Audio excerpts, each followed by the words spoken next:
UPSC preparation ఆఫ్లైన్లో చేయాలి అనుకుంటున్న ప్రతి ఒక్క స్టూడెంట్ ఖచ్చితంగా ఈ స్లైడ్ అనేది మీరు చూడాలి. యూపీఎస్సీకి ఎక్కడ కూడా ఇంత తక్కువ ప్రైస్లో 45,000 రూపీస్కి మీకు ఆఫ్లైన్ క్లాసెస్ ఎక్కడ అందించరు. ఇంత తక్కువ ఫీజు విత్ లైఫ్ టైం వ్యాలిడిటీతో కేవలం 45,000 రూపాయలకి మనం అందిస్తున్నాము అంటే మీరు అర్థం చేసుకోండి. అండ్ కొత్త బ్యాచెస్ January 1 నుంచి ప్రారంభమవుతున్నాయి. ఈ ఆపర్చునిటీని మీరు వినియోగించుకొని ఓకే December 31 లోపు మాత్రమే ఉన్న ఈ ఆఫర్ని వినియోగించుకొని మీరు జాయిన్ అయితే మీకు బెనిఫిట్స్ అనేవి వస్తాయి.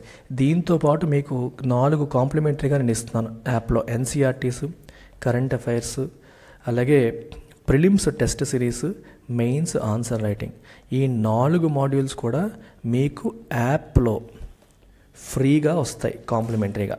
ఈ ఆఫ్లైన్ కోర్స్ తీసుకునే వాళ్ళకి ఆ 4 కూడా మీకు కాంప్లిమెంటరీగా కూడా ఇవ్వడం జరుగుతుంది. అది కూడా ఈ నెలాఖరులోపు జాయిన్ అయ్యే వాళ్ళకి మాత్రమే. మీరు 31 వరకు వెయిట్ చేయాల్సిన అవసరం లేదు. ముందే వచ్చేసిన ఇప్పటి నుండి జరుగుతున్న క్లాసెస్ కూడా మీరు వినొచ్చు. ఎలాగో లైఫ్ టైమే కాబట్టి మీరు బెనిఫిట్స్ అన్నీ పొందగలుగుతారు. అండ్ ఆన్లైన్ ఆస్పిరెంట్స్కి 2 అద్భుతమైన ఆఫర్స్ మీకు ఉన్నాయమ్మా. ఒకటి lifetime option. Lifetime కావాలనుకుంటే మన రెగ్యులర్ 45,000 ప్లాన్లోకి వెళ్ళొచ్చు. దీంట్లో మీకు GS foundation, add on pack, other exams కూడా కవర్ అవుతాయి. అన్నీ లైఫ్ టైం వ్యాలిడిటీతో వస్తాయి.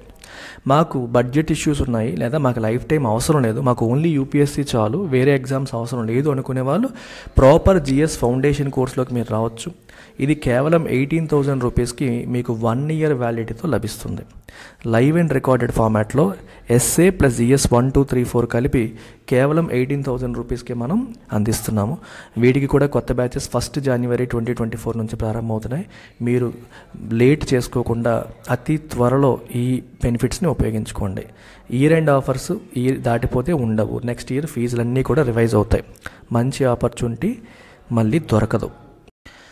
వెరీ ఇంపార్టెంట్ ఆర్టికల్ అమ్మ. ఈరోజు మనకి టెక్స్ట్ అండ్ కాంటెక్స్ట్లో భాగంగా వచ్చింది. GS paper 3, you can take it under science and technology. European Union వాళ్ళు ఆర్టిఫిషియల్ ఇంటెలిజెన్స్ని రెగ్యులేట్ చేయడానికి ఒక చట్టాన్ని తీసుకొచ్చారు. సో దానికి సంబంధించిన పూర్తి వివరాలు మనం చూద్దాం ఇప్పుడు. సో నేను మీకు వైట్ బోర్డు పైన నీట్గా ఎక్స్ప్లెయిన్ చేస్తాను, ఒకసారి గమనించండి. సో ఈ చట్టం పేరు European union artificial intelligence act. European union artificial intelligence act అనమాట ఈ చట్టం పేరు. అయితే ఈ చట్టం అనేది దీని యొక్క స్పెషాలిటీ ఏంటి అంటే this is the first ever legislation. You can say this is the first ever legislation on AI, legislation to regulate artificial intelligence in the world. ప్రపంచంలో ఇంకా ఏ దేశము కూడా ఇప్పటి వరకు దీనిపైన చట్టం చేయలేదు. ఏ ఎకనామిక్ బ్లాక్ కూడా ఇప్పటి వరకు చేయలేదు. ఫస్ట్ టైం మన యూరోపియన్ యూనియన్ వాళ్ళు చేశారు. సో దీని ఆబ్జెక్టివ్స్ ఏంటి, దీని ద్వారా వీళ్ళు ఏం సాధించాలనుకుంటున్నారు అనేది మనం మొత్తం ఇప్పుడు ఒకసారి గమనిద్దాం. సో ఈ చట్టం యొక్క స్ట్రెంగ్స్ ఏంటి ఫస్ట్ ఒకసారి గమనిద్దాం. What are the strengths? Before strengths let's look at its objectives. ఈ చట్టం యొక్క ఆబ్జెక్టివ్స్ ఏంటి? ఈ చట్టం యొక్క ఆబ్జెక్టివ్స్ ఏంటి అంటే to create a regulatory framework for artificial intelligence technologies. To create a, మీరు నోట్స్ రాసుకునే వాళ్ళు రాసుకోవచ్చు, regulatory framework for artificial intelligence technologies. ఇది మొదటిది అని మనం చెప్పొచ్చు. సెకండ్ ఆబ్జెక్టివ్ ఏంటి? దీని యొక్క సెకండ్ ఆబ్జెక్టివ్ ఏంటి అంటే మనకి okay to mitigate risks associated with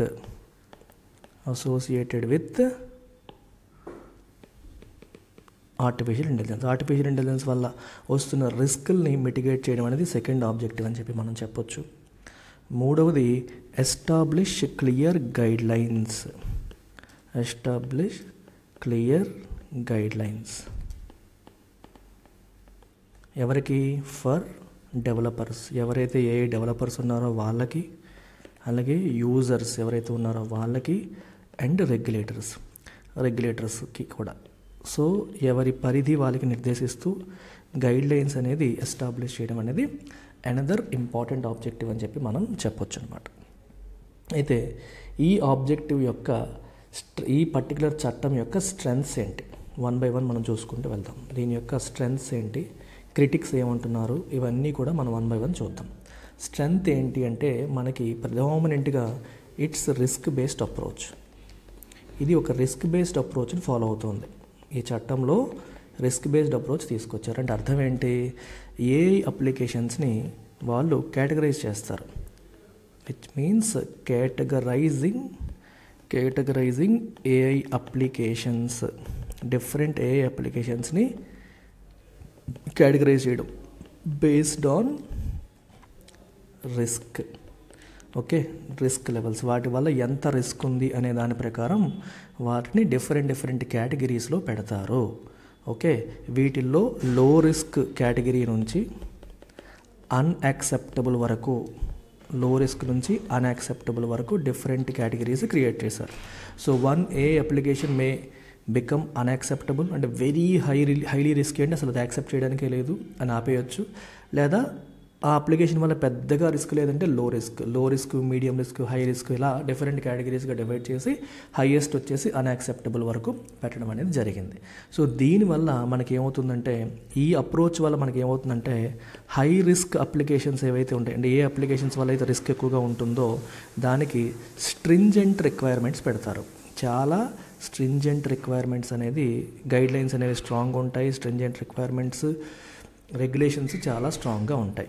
అదే లో రిస్క్ అప్లికేషన్స్ ఏవైతే ఉంటాయో, లో రిస్క్ యాప్స్ ఏవైతే ఉంటాయో వాటికి వచ్చేసి మనకి ఫ్లెక్సిబిలిటీ ఉంటుంది.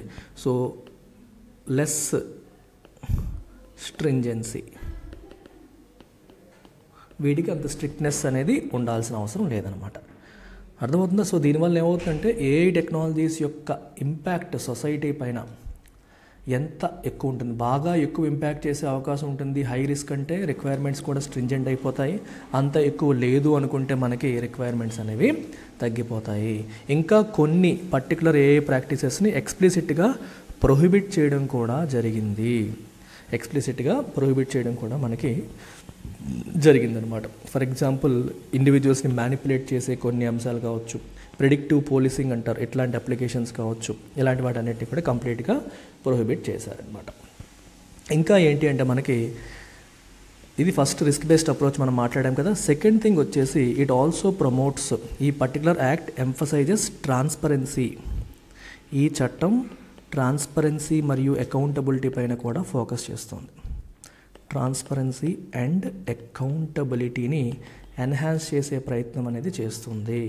ఏ రకంగా ఎన్హాన్స్ చేసే ప్రయత్నం చేస్తుంది అంటే, ఒకటి, డెవలపర్స్ ఎవరైతే ఉన్నారో, ఈ ఆర్టిఫిషియల్ ఇంటెలిజెన్స్ అప్లికేషన్స్ని డెవలప్ చేస్తున్న సాఫ్ట్వేర్ డెవలపర్స్ ఎవరైతే ఉన్నారో వాళ్ళు they have to provide clear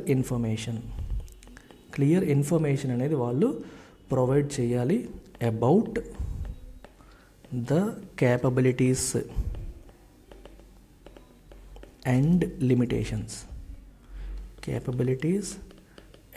limitations of AI systems. వాళ్ళ దగ్గర ఉన్న ఆర్టిఫిషియల్ ఇంటెలిజెన్స్ సిస్టమ్స్ ఏవైతే ఉన్నాయో వాటి యొక్క క్యాపబిలిటీస్ ఏంటి, లిమిటేషన్స్ ఏంటి, వాటికి సంబంధించి ప్రాపర్ క్లియర్ ఇన్ఫర్మేషన్ అనేది డెవలపర్స్ అందించాల్సిన అవసరం అనేది ఉంది. సో డెవలపర్స్కి ఆ రెస్పాన్సిబిలిటీ అనేది పెట్టడం జరిగిందనమాట. సో దీనివల్ల ఏమవుతుందంటే, with this clear information users can make informed choices.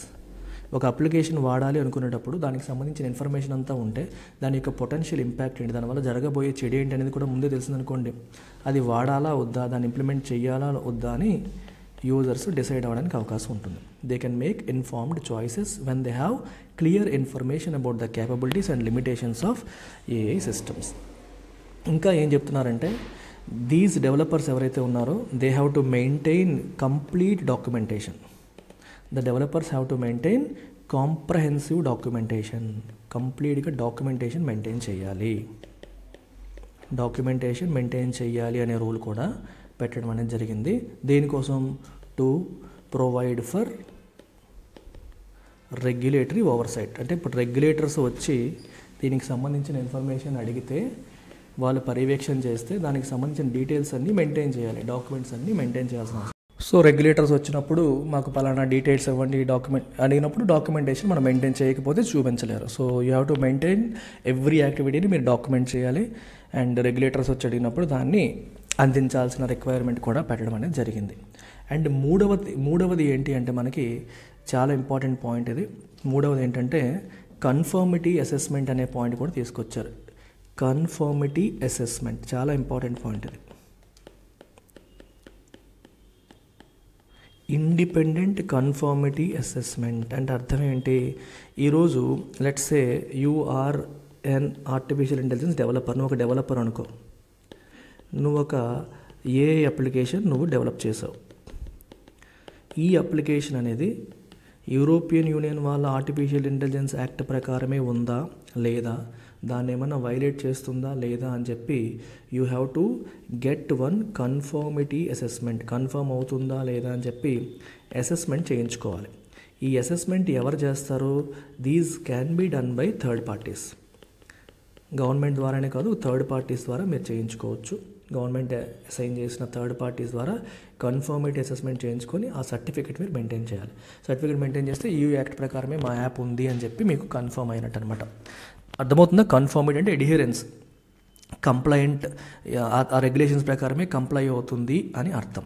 Especially మనకి medical devices, biometric identification, justice లాంటి అంటే జ్యుడిషియరీకి సంబంధించిన అప్లికేషన్స్ ఇలాంటివన్నీ కూడా ఖచ్చితంగా అసెస్మెంట్ ప్రాసెస్ అనేది they have to go through assessment process by third party entities. Third party entities ద్వారా వాళ్ళ అసెస్మెంట్ ప్రాసెస్ చేయించుకొని సర్టిఫికేట్ అనేది పొందాల్సిన అవసరం ఉంటుందన్నమాట. సో ఈ కన్ఫర్మిటీ అసెస్మెంట్ వల్ల ఏమవుతుందంటే మనకి ఆబ్జెక్టివిటీ అనేది పెరుగుతుంది. ఆబ్జెక్టివిటీ అనేది పెరుగుతుంది థర్డ్ పార్టీ ద్వారా జరగడం వల్ల. And it also reduces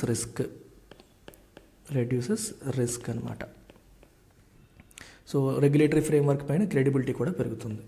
enhances credibility. ఇక్కడ ఏమవుతుందంటే enhances credibility of regulatory bodies, regulatory framework. అది మీరు థర్డ్ పార్టీస్తో వాళ్ళు ఇండిపెండెంట్గా ఉంటారు. ఇండిపెండెంట్ థర్డ్ పార్టీస్తో మీరు చేయించుకోవచ్చు అని చెప్తున్నారు. సో ఇండిపెండెంట్ థర్డ్ పార్టీస్తోనే మీరు చేయించుకుంటారు కాబట్టి రెగ్యులేటరీ బాడీస్ మనల్ని ఆర్మ్ ట్విస్ట్ చేయకుండా ఆపర్చునిటీ కూడా మనకు ఉంటుందన్నమాట. సో వాళ్ళే మనల్ని ఎక్కువ రూల్స్ పెట్టేసి ఇబ్బంది పెడుతున్నారని కాకుండా వాళ్ళు రూల్స్ పెడతారు, అసెస్మెంట్ వేరే వాళ్ళు చేస్తారు. రెండు వాళ్ళే చేయకుండా వేరే వాళ్ళకి అసెస్మెంట్ చేసే ఆపర్చునిటీ కూడా కల్పించడం అనేది జరిగింది. సో ఇదంతా బాగుంది. ఇవన్నీ స్ట్రెంగ్త్స్ ఆఫ్ ది యాక్ట్ అని మనం చెప్పొచ్చు. కానీ ఈ చట్టంలో కొన్ని లిమిటేషన్స్ కూడా ఉన్నాయి. కొన్ని limitations at the same time కొన్ని క్రిటిసిజమ్స్ కూడా ఈ చట్టం ఫేస్ చేస్తుంది. మేజర్ క్రిటిసిజం ఏంటి అంటే ఫస్ట్ ఆఫ్ ఆల్ అసలు there is a problem, there is a challenge in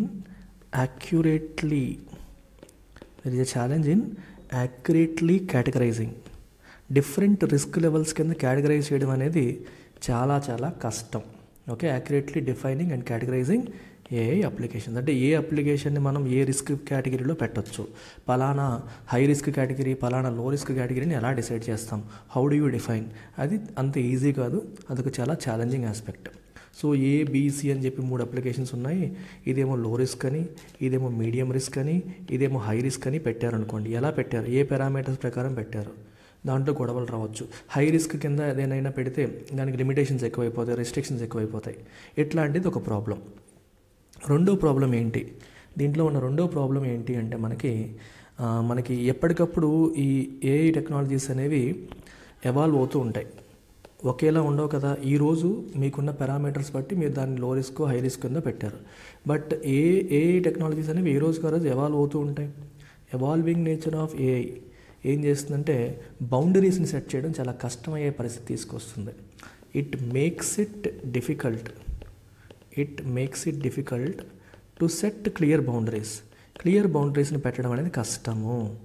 అంటే ఈరోజు దానికి ఉన్న ఫీచర్స్ బట్టి మీరు ఒక బౌండరీ పెట్టి అది లో రిస్క్ అని పెట్టారు.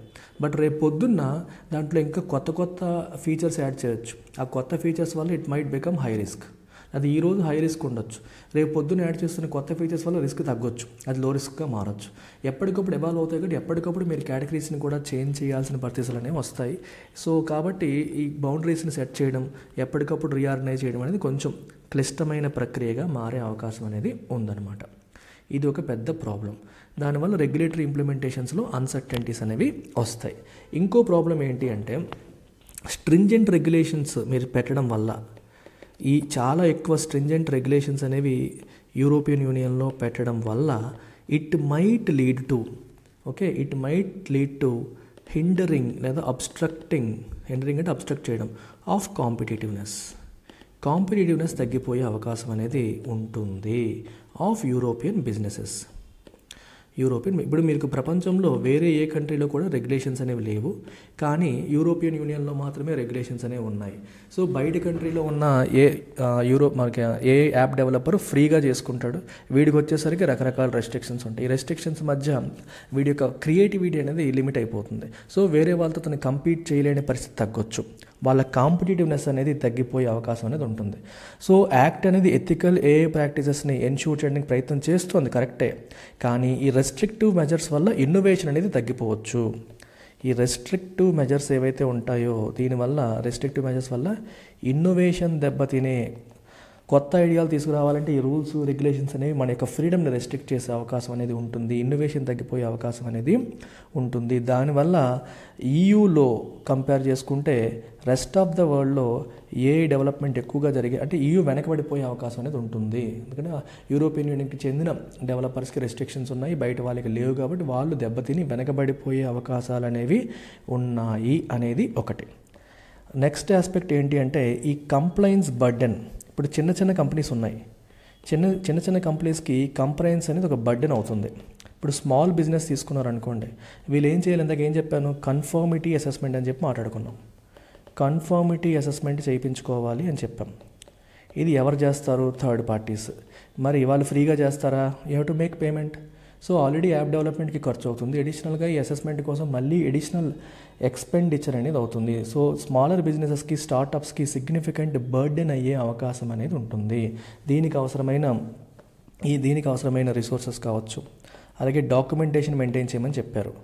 ఓకే, అలాగే డాక్యుమెంటేషన్కి అవసరమైన రిసోర్సెస్ కావచ్చు, ఇవన్నిటికీ మళ్ళీ ఎక్స్ట్రా ఖర్చులు అనేవి జరుగుతాయి. దీనివల్ల పెద్ద వాళ్ళతో వాళ్ళు కంపీట్ చేయలేకపోవచ్చు. So small businesses may not be able to compete with big బిజినెసెస్తో కంపీట్ చేయలేని పరిస్థితి రావచ్చు. ఎందుకంటే వాళ్ళకున్న ఫండ్స్ వల్ల వాళ్ళు అన్ని కంప్లైన్సెస్ ఫుల్ఫిల్ చేయగలుగుతారు, వీళ్ళు చేయలేక ఇబ్బంది పడే అవకాశం అనేది ఉంటుంది. సో కాబట్టి ఏం చేయాలంటే you have to strike the right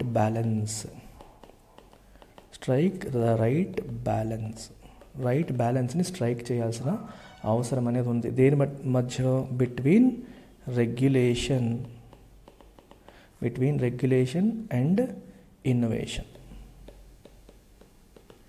ఇన్నోవేషన్కి regulation బాగా ఎక్కువైపోతే ఇన్నోవేషన్ దెబ్బతినే అవకాశం ఉంటుంది.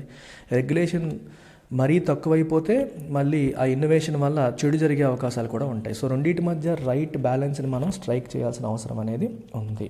కాకపోతే కొంతమంది క్రిటిక్స్ ఏమంటున్నారంటే ప్రస్తుతానికి రెగ్యులేషన్ మరీ ఎక్కువ చేస్తున్నట్టుగా కనిపిస్తుంది అని క్రిటిక్స్ అంటున్నారు.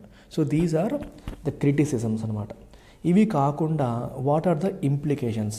ఇప్పుడు యూరోపియన్ యూనియన్లో ఈ చట్టం తీసుకురావడం వల్ల ప్రపంచ దేశాలపై ఎటువంటి ఇంప్లికేషన్స్ ఉండొచ్చు అనేది మనం ఇక్కడ గమనించాలి. ఏంటి అంటే మనకి దీనివల్ల గ్లోబల్ ఇంపాక్ట్ ఉండవచ్చు అని ఆర్టికల్ చెప్తోంది. It might have global impact అంటే వివిధ దేశాలపైన ఇంపాక్ట్ అనేది ఉండొచ్చు. సో దీనివల్ల ఏమవుతుందంటే ఈయూలో ఉన్న ఈ ఆర్టిఫిషియల్ ఇంటెలిజెన్స్ యాక్ట్ అనేది it may become a precedent, ఒక ఎగ్జాంపుల్గా పనిచేయచ్చు. It may act as a precedent for other reasons కూడా దీన్ని బేస్ చేసుకొని, అంటే మనకి ఏషియా కావచ్చు, మనకి వేరే కంట్రీస్, అమెరికా కంట్రీస్ కావచ్చు, ఇవన్నీ కూడా ఈ యూరోపియన్ యూనియన్ వాళ్ళు ఆర్టిఫిషియల్ ఇంటెలిజెన్స్ యాక్ట్ని ఒక ప్రెసిడెంట్గా తీసుకొని, ఒక ఎగ్జాంపుల్గా తీసుకొని వాళ్ళు కూడా అదర్ రీజన్స్ కూడా ఏఐ డెవలప్మెంట్ని రెగ్యులేట్ చేసే అవకాశం అనేది ఉంటుంది. ఏ రెగ్యులేషన్కి ఇది ఒక ఎగ్జాంపుల్గా పనిచేసే అవకాశం ఉంటుంది. ఇప్పుడు క్రిప్టో అసెట్స్ రెగ్యులేట్ చేయడానికి ఎట్లయితే వాళ్ళు మైకా రెగ్యులేషన్ తీసుకొచ్చారో, సిమిలర్గా ఏ రెగ్యులేషన్లో కూడా వీళ్ళు తీసుకొచ్చిందని వేరే వాళ్ళు ఎగ్జాంపుల్గా తీసుకునే అవకాశం అనేది ఉంటుంది అని చెప్తున్నారు. ఓకే, సో అల్టిమేట్గా మనం తీసుకుంటే ఈ యూరోపియన్ యూనియన్ వాళ్ళ ఏఐ రెగ్యులేషన్ యాక్ట్ ఏదైతే ఉందో అల్టిమేట్గా దీని యొక్క అడ్వాంటేజ్ ఏంటి, దీని యొక్క ఇదేంటి అంటే మనకి this particular act considers ethical considerations, అలాగే వ్యక్తుల యొక్క ఫండమెంటల్ రైట్స్ని ఇది ప్రయారిటైజ్ చేస్తుంది. ఫండమెంటల్ రైట్స్ మరియు ఎథికల్ కన్సిడరేషన్స్ని దృష్టిలో పెట్టుకొని ఈ పర్టికులర్ యాక్ట్ ఏదైతే ఉందో ఇది గ్లోబల్ నార్మ్స్ సెట్ చేయడానికి మనకి హెల్ప్ అవుతుంది. Global norms in regulating global norms for development of AI డెవలప్మెంట్లో రెస్ట్రిక్షన్స్ లేకుండా కాకుండా కొన్ని రెస్ట్రిక్షన్స్, కొన్ని ఎథికల్ కన్సిడరేషన్స్ మైండ్లో పెట్టుకొని, హ్యూమన్ రైట్స్ మరియు ఫండమెంటల్ రైట్స్ని మైండ్లో పెట్టుకొని రెస్పాన్సిబుల్ ఏఐ డెవలప్మెంట్, ఇది కీవర్డ్ మనకి. రెస్పాన్సిబుల్ ఆర్టిఫిషియల్ ఇంటెలిజెన్స్ డెవలప్మెంట్ వైపు అడుగులు వేయడానికి ఈ యూరోపియన్ యూనియన్ వాళ్ళ ఆర్టిఫిషియల్ ఇంటెలిజెన్స్ యాక్ట్ అనేది మనకి చాలా మంచి ఎగ్జాంపుల్గా పనిచేస్తుందని చెప్పొచ్చు. అయితే ఇక్కడ మనం గమనించాల్సింది ఏంటి అంటే ఒకే ఒక్కటి, ద బ్యాలెన్స్, గుర్తుపెట్టుకోవాల్సిన ఒకే ఒక్క అంశం ఏంటంటే you have to strike right balance between a రెండింటి మధ్య, regulation and innovation. Too much of regulation వల్ల ఇన్నోవేషన్ అనేది దెబ్బతినకుండా మనం చూసుకోవాలి. ఈ రైట్ బ్యాలెన్స్ని మనం స్ట్రైక్ చేయాల్సిన అవసరం ఉంది. అది ఒకవేళ చేయగలిగితే రెస్పాన్సిబుల్ ఏఐ డెవలప్మెంట్ అనేది ప్రాపర్గా మనకి ముందుకు వస్తుంది. ప్రపంచ దేశాలన్నిటి కూడా ఇది ఒక ఎగ్జాంపుల్గా అయ్యే అవకాశం కూడా మనకి ఉంది. Ethical and responsible artificial intelligence development సాధించే దిశగా ఇది మొదటి అడుగు అని మనం చెప్పవచ్చు. సో మంచి ఆర్టికల్ ఇది, చాలామంది యూపీఎస్సీ ఆస్పిరెంట్స్కి ఉపయోగపడే గుడ్ ఆర్టికల్ ఈరోజు మనం తెలుసుకున్నాం. సో దీన్ని సమ్మరైజ్ చేసి మీకు నీట్గా బోర్డు పైన చెప్పేశాను. నేను రాసిన పాయింట్స్ అన్ని మీరు నోట్ చేసుకుంటే that is more than enough. And own preparation చేద్దాం అనుకునే వాళ్ళు, లేదా మాకు కంప్లీట్ కోచింగ్ అవసరం లేదు, మేము ఆల్రెడీ కోచింగ్ తీసుకున్నాము, మాకు కానీ గైడెన్స్ అనేది కావాలి అనుకునే వాళ్ళకి ఈ మెంటర్షిప్ ప్రోగ్రామ్ అనేది హెల్ప్ అవుతుంది. నేనే స్వయంగా మీకు గైడెన్స్ ఇస్తాను. నా నెంబర్ మీకు అందుబాటులో ఉంటుంది, నేను మీకు అందుబాటులో ఉంటాను. మీరు ఎప్పుడు ఏ క్వశ్చన్స్ ఎలా ప్రిపేర్ అవ్వాలి, షెడ్యూల్ ఎలా వేసుకోవాలి, ఏది చదవాలి, తర్వాత ఏం చేయాలి అని మీకు ఏ డౌట్స్ ఉన్నా మీరు నన్ను అడగొచ్చు. మీరు నాకు ఒక్క వాట్సాప్ మెసేజ్ చేసి టైం ఫిక్స్ చేసుకుంటే చాలు, నేను మీకు కాల్ బ్యాక్ చేస్తాను. మనం ఫ్రీగా మీరు నాతో మాట్లాడవచ్చు. పర్సనల్ 1-on-1 నలుగురితో పాటు కాదు, మీతో పాటు నేను సెపరేట్గా మాట్లాడతాను. అండ్ ఈయనకి వ్యాలిడిటీ కూడా మీకు జాబ్ వచ్చేంత వరకు కూడా ఈ మెంటర్షిప్ వ్యాలిడిటీ అనేది ఉంటుంది. ఈ నెంబర్కి మీరు కాంటాక్ట్ చేయాల్సి ఉంటుందన్నమాట. So don't miss this opportunity to get mentored by me.